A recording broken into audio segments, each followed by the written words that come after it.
Hi, yes, intro. It takes me forever to make these videos, so we're doing this quick and dirty.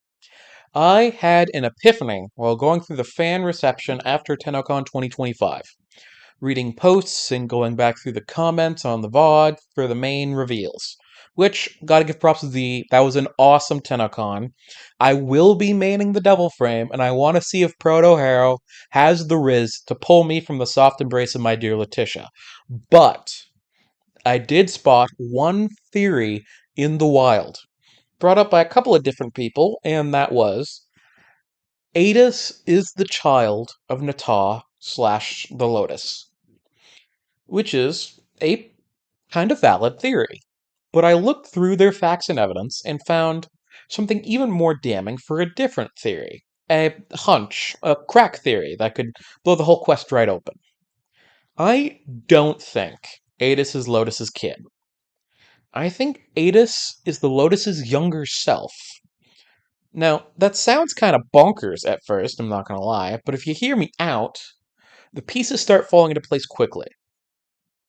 First up, Lotus is a sentient mimic, having the ability to look however she damn well pleases whenever she wants to. And it's known at this point that gender is basically meaningless to sentience and is purely aesthetic. Hell, Hun Hao talks about having a womb, and in all of my research, I have yet to find where anybody asked. Also, this is the video game where our child main character gets stabbed through the chest by the main villain. We fall into a wormhole and are presumed dead, and we proceed to take control of an adult character after an obvious time jump. And the final reveal is that this is not our protagonist aged up. No, that wouldn't be complicated enough. We changed over to playing an alternate reality version of our player character who got sucked into the void and ended up in a children's storybook where he was murdered every day for the crime of calling the king a doo-doo head, only to eventually Westworld his way into reality, save the day, and eventually time travel back to the 90s to have a super soldier harem. Nobody's allowed to call me crazy for this theory. At this time, we don't necessarily know a lot about the Lotus's past. We know she is the child of Hunhound Pragasa, that her brother is Ura, that she is the younger sibling, as Ura, or Pazul rather, talks about remembering her birth. Between her birth and going into deep cover as Margulis to manipulate the Tenno, we have no idea what she was doing. And the demo we saw at TennoCon does a whole lot of showing and not a lot of telling. We see Adis, we hear Adis sing, Truth Bloom is spoken with reverence, but no meaning is ever attached to the title. Adis only really seems to speak when spoken to. We know from past TennoCons that the demo and the end product are not always the same, which makes sense, it's in development. But if you go back and watch through the 1999 demo from that TennoCon stream, and then go on to replay the beginning of the quest, the deliveries, the scene direction, and even some of the lines are different. In my opinion, at least, changing the whole tone of the segment. The demo presenting the Hex as a team, united, with Quincy as the odd man out, to the actual quest making no effort to hide how dysfunctional the Hex are. What I'm getting at is, D would 100% have made sure their demo didn't spoil the major reveals.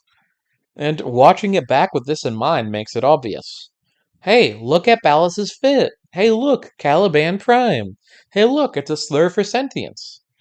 And what is said about Adis? Nothing.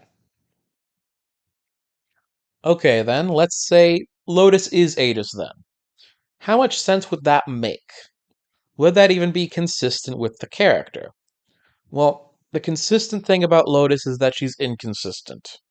Started as Natah, became Margulis for the job, eventually evolved into the Lotus before backsliding into Natah again. What's another name for the pile? And while Margulis is fresh in our minds, let me ask this. Natah, playing the role of Margulis to manipulate the Tenno and kill all the Orokin, chosen for this sensitive operation, likely for her loyalty to the cause, because she was the daughter of Hunhout and would see it through. In the end, she defected. She killed the Orokin, but she left the sentients high and dry for what? Soldiers that had butchered her people? The blood in their veins pulsed with the power of the void. Their boon was poison to the sentients, their touch caustic. And even then she spared them and called them her children. I think there was more than baby fever involved. I think she remembered a time where she had a different name and chose to spare her friends. And if that wasn't enough evidence, we must examine the way we learn about Adis from memories given to us by the Lotus. Admittedly, this is where things get a little suspect, I won't lie. At the beginning of the game, we believe we've lost our memories because of the cryopod we were put in. That we were frozen for so long, we can't remember anything from before. It is later stated that Margulis had a hand in our lost memories, that she took them from us to save us the pain and anguish they would cause us. And now the Lotus is returning them to us, and this is how we will meet Adis in the old peace. The real question in all of this is, how much of this was planned story, and how much of this is retconned? DE is many things. Stubborn isn't one of them. This is part of the reason why they are such great devs and why the community has rallied around them. And when they see something isn't working, they shift gears. They don't let themselves get bogged down when things go wrong. They stop developing new necromechs when the community reception wasn't what they were hoping for. They doubled down on proto-frames after the overwhelming success of the concept. And back in the day, they released a second Dream Quest largely on a hope and a prayer that the fans would like a deeper story in their Space Ninja game. What this means is, DE changes their plans all the time.